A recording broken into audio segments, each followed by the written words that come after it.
eu quero dizer que quero parabenizar o senador Moca. Permita, senador Flecha Ribeiro, que eu gostaria de registrar a presença, a visita à tribuna de honra dos vereadores João Messias Mariano e Cezinha, de Santo Antônio da Posse, acompanhados do senhor Tiago Nisoli, que visitam o Senado Federal. Tem a palavra, permita. Quero retomar o início do meu pronunciamento de saudar o senador Moca. Eu assisti atentamente o pronunciamento do senador Moca e quero aqui parabenizá-lo pela luta que ele faz em prol do cooperativismo no nosso país. Todo o país reconhece o trabalho do senador Moca nessa área e hoje ele traz uma grande notícia, a possibilidade do pequeno produtor de todos os níveis, de todas as áreas, de acessar o financiamento do BNDES através das cooperativas. Então, parabéns ao senador Moca. E a questão que eu levantei, senador Suplicy, não dizia a respeito de eu fazer a inversão com o senador Moca. Pelo contrário, é uma alegria muito grande sempre em ouvi-lo. Apenas que Vossa Excelência argue pelo regimento do Senado. Então, Vossa Excelência, como regimentalista, teria que dar uma outra justificativa.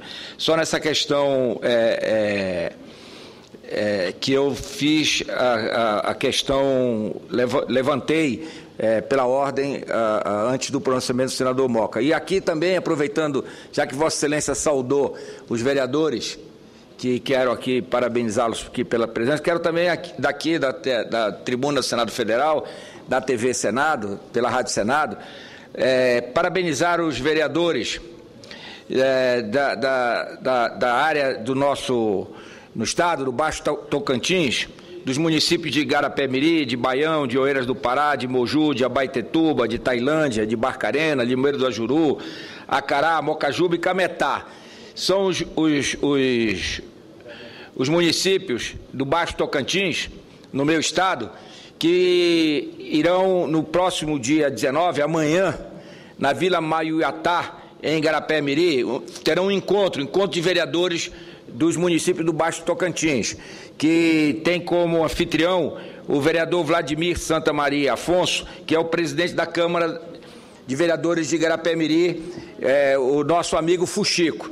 Então, eu quero aqui desejar a todos os vereadores dos municípios que aqui listei, da região do Baixo Tocantins, que tenham um encontro, que tenho certeza absoluta que será bastante produtivo, porque irão discutir os temas que dizem respeito às necessidades de todos esses municípios dessa região querida do meu estado do Pará. Mas o meu pronunciamento de hoje, senador Suplicy, diz referência à leitura que fiz de uma reportagem publicada no portal da Agência Brasil, da empresa brasileira de comunicação, no dia 13 de abril, último sábado, intitulada, aspas, portos da região norte e investimentos são saída para escoar a produção, fecho aspas. Aspas, diz a matéria da Agência Brasil, a solução para o problema do escoamento da produção agrícola brasileira passa pela transferência do embarque dos portos de Paranaguá e Santos, na região sudeste, para terminais da região norte. Especialistas ouvidos pela Agência Brasil destacam que os portos de Santarém e São Luís, e tenho certeza que esqueceram aqui, Porto de Vila do Conde, em Barcarena, e mais à frente, do futuro mais distante, o Porto de Espardate, em Curuçá, e inclusão no texto que fiz dessas observações, são mais próximos geograficamente do Centro-Oeste, principal produtor de commodities como soja e milho, e que sua utilização ajudaria a desafogar a sobrecarga nos outros dois terminais. Mas para viabilizar o embarque pelo norte, é preciso concluir obras como a da BR-163 e da Ferrovia Norte-Sul, que marcham em ritmo lento. Além disso, como o volume produzido tende a aumentar e há uma defasagem histórica, o país terá que elevar drasticamente os investimentos em infraestrutura para atender às necessidades de escoamento de carga. Fecho aspas. O texto da Agência Brasil, que li, trata de um tema abordado de forma similar pelos senadores da oposição e também de forma recorrente por nós, parlamentares da bancada do Pará. A matéria diz que, de acordo com Carlos Eduardo Tavares, superintendente de logística operacional da Companhia Nacional de Abastecimento, CONAB, o governo tem que concentrar obras, dar prioridade à BR-163 e à Ferrovia Norte-Sul. Diz o técnico que o governo deve, aspas, se der, concluir em 2 anos, fecho aspas. Aqui faço um breve parêntese. A conclusão das obras da BR-163 são, ano após ano, prometidas para o final do próximo semestre. Agora, segundo o general Jorge Frasch, diretor-geral do DENIT, elas serão entregues até o final do primeiro semestre de 2014.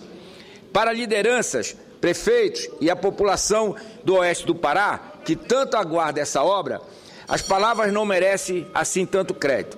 Não pelo trabalho do general Frasch, do qual estamos confiando, mas principalmente pelas repetidas promessas não cumpridas. Além disso, a previsão de conclusão das obras da Ferrovia Norte-Sul no Pará, no trecho de 477 quilômetros entre a Sailândia, no Maranhão, e Vila do Conde, em Barcarena, no Pará, é de 4 anos. O dobro do recomendável pela própria CONAB, que é uma entidade do governo federal. Já relatei desta tribuna as reuniões participativas promovidas pela ANTT, em Belém e em Brasília. Nessas reuniões, foi apresentado o projeto que virá direcionar as empresas interessadas em participar da licitação através de uma subconcessão da Valec, que tem a concessão desta ferrovia, mas vai, através de uma licitação, colocar a possibilidade, como já o fez em outros trechos da Norte-Sul, de uma subconcessão.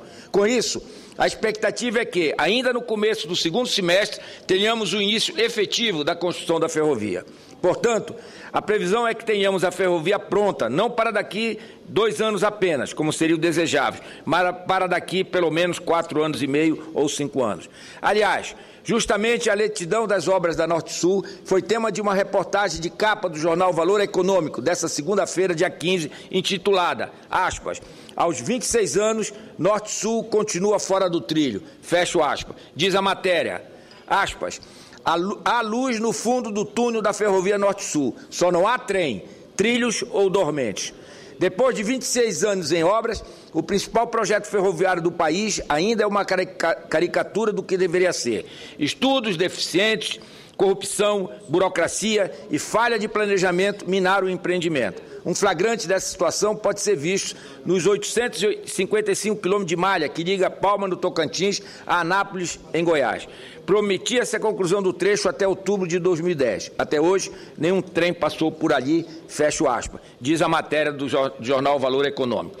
A reportagem faz um raio-x do trecho de 855 quilômetros que liga a cidade de Palma, em Tocantins, a Anápolis, em Goiás, que teve suas obras retomadas em 2007. Lula sacou 4,2 bilhões de reais dos cofres públicos e depositou na estatal Valec, que prometia entregar todo o traçado até outubro de 2010. Até hoje, repito, nenhum trem passou pelo trecho. A matéria apresenta um relato dos inúmeros problemas pelos quais a Norte-Sul passou e ainda passa. Senhor presidente, senhoras senadoras, senhores senadores, o problema da logística no Brasil é urgente, senador Suplicy, mas não é recente. É tema de vários pronunciamentos e cobranças do setor produtivo, da CNI, da oposição, enfim, de quem se preocupa de verdade com o Brasil e não apenas com um projeto partidário de poder. A bomba relógio da falta de investimento em logística chegou ao seu limite. Não está prestes a estourar. Infelizmente, já estourou. Segundo Glauber Silveira, presidente da AproSoja Brasil, também ouvido pela reportagem, enquanto não há melhora, os produtores contabilizam o prejuízo. Silveira informa que cerca de 80% da safra atual de soja já foi colhida e que o embarque enfrenta demora e dificuldade. Aspas. Enquanto o normal em qualquer porto seria um dia de espera, no Brasil está levando até 5 dias, fecho aspas. Outro dado importante que a reportagem nos fornece é quanto à absoluta falta de investimento em infraestrutura pelo governo federal. Maurício Lima, diretor de capacitação do Instituto ILUS, empresa de estudos e consultoria em logística, ressalta que, ao longo da década, o investimento em transporte e diversificação de modais não ultrapassou 1 a 2 bilhões de reais. Para correr atrás do prejuízo, na avaliação do especialista, seria preciso destinar cerca de 2% do produto interno bruto por ano, o que equivale a 80 bilhões de reais. O número, no entanto, não é realista no contexto das contas do Brasil. Diz o doutor Maurício Lima, aspas, se tudo der certo, não dá para disponibilizar mais do que 30 bilhões de reais. Nos seus melhores anos, o investimento do PAC ficou em 9 a 11 bilhões de reais. É muito melhor do que já existiu, mas aquém do que a gente tem necessidade, fecho aspas. É aquela velha história que uma corrente é tão forte quanto seu elo mais fraco. E, infelizmente, o desenvolvimento do Brasil tem inúmeros elos fracos. A logística ineficiente é apenas um deles. O setor produtivo dá inúmeras lições, mas a falta de seriedade na gestão pública deste governo impede saltos maiores da nossa economia e do nosso desenvolvimento social. Para finalizar, senhor presidente, cito alguns dos empreendimentos já vistos como fundamentais pelo setor produtivo brasileiro no meu estado, o estado do Pará. A hidrovia do Tocantins, que esperamos há 4 anos, senador Mozarildo, desde 2010, antes disso já denunciava aqui da tribuna a necessidade não só de concluir as reclusas, como fazer o derrocamento. Esse derrocamento foi incluído no PAC, foi licitado, foi anulada a licitação, foi retirado do PAC e até hoje não há, por parte do governo federal, nenhuma atitude concreta no sentido de ser retomada. É uma obra importante para o Pará, é verdade, mas é mais importante para o nosso país, para o Brasil. Essa é uma das obras que me refiro. O Porto de Marabá, o Porto de Espardate, o Porto de Miritituba, a Ferrovia Norte-Sul, no trecho de Açailândia, no Maranhão, até Porto de Vila do Conde, em Barcarena, senador Clésio, no estado do Pará. Essas obras todas dizem respeito ao assunto que eu trago aqui, que foi matéria de notícia da Agência Brasil e do Valor Econômico. O Brasil inteiro assiste, senadores, presidente Suplicy, assiste a dificuldade que estamos tendo de exportar a nossa produção agrícola, os nossos grãos, com o esgotamento de acesso aos portos do Sudeste brasileiro, Paranaguá e de Santos. Então a saída, não tem lógica, até a saída lógica de sair pelo norte para os centros consumidores das Américas e da Europa é muito mais próxima. Então nós temos a lógica a favor e trabalhamos contra a lógica e levando, senador Clésio, Vossa Excelência, que tão bem preside a Confederação Nacional de Transporte, a ter esse caos nas rodovias brasileiras por superexposição na questão rodoviária. Então queremos defender aqui e parabenizar a mídia. Pois não, senador Clésio. O presidente também, se houver a concordância do plenário, uma vez que o senador Flércio Ribeiro está falando como líder da minoria, então eu autorizo o senador Mozarildo, tudo bem?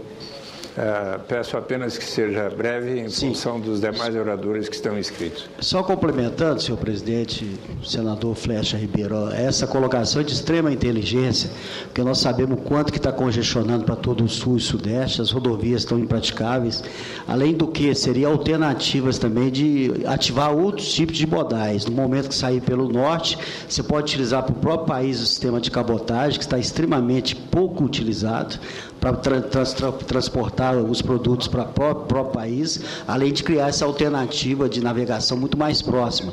Essa é uma questão do Brasil que precisa ser repensada, que é a visão sistêmica do transporte e logística. Então, a hora que o senhor faz essa colocação, Vossa Excelência faz essa colocação, nós temos que entender que esse é o caminho natural e é preciso o país voltar a pensar o transporte, a logística, a economia, a produção e a circulação das pessoas de uma forma que dê mais segurança, dê mais eficiência, mais simplicidade e mais razão de ser desse sistema tão importante para o país. Vossa Excelência tem toda a razão, senador Clésio, que pela competência conhece o setor rodoviário do nosso país, mas conhece o Brasil como um todo.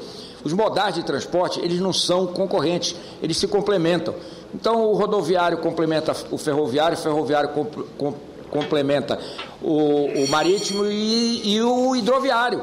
Eu não falei aqui, senador Suplicy, na necessidade, e eu espero que a presidenta Dilma, eu tenho ouvido falar já há alguns anos, do PAC das hidrovias. Nós estamos aguardando isso. No Brasil, não é só na região amazônica, senador Mozarildo, é para o Brasil colocar o sistema hidroviário como uma alternativa de transporte, que aí nós vamos ter aí várias hidrovias que estão subaproveitadas, que é o caso do derrocamento do Pedral Lourenço, na hidrovia do Tocantins, que a gente possa, então, estender e beneficiar o país, o nosso Brasil, tornando competitivo os nossos produtos, que eles são competitivos até a porta da fazenda, vamos dizer assim, mas daí para diante eles perdem competitividade.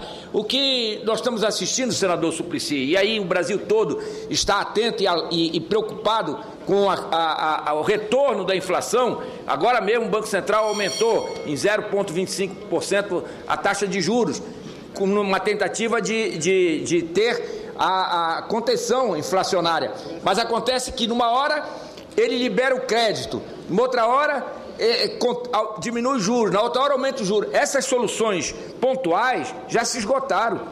É preciso que o governo tenha uma visão de país e faça aquilo que tem que ser feito, as reformas que estão paralisadas há 10 anos. Há 10 anos elas foram feitas no governo de Fernando Henrique Cardoso, paralisadas pelo governo Lula e continuam paralisadas pelo governo Dilma. O que o Brasil precisa é que as reformas sejam retomadas, porque as ações pontuais elas podem resolver no momento, mas não resolve no momento seguinte.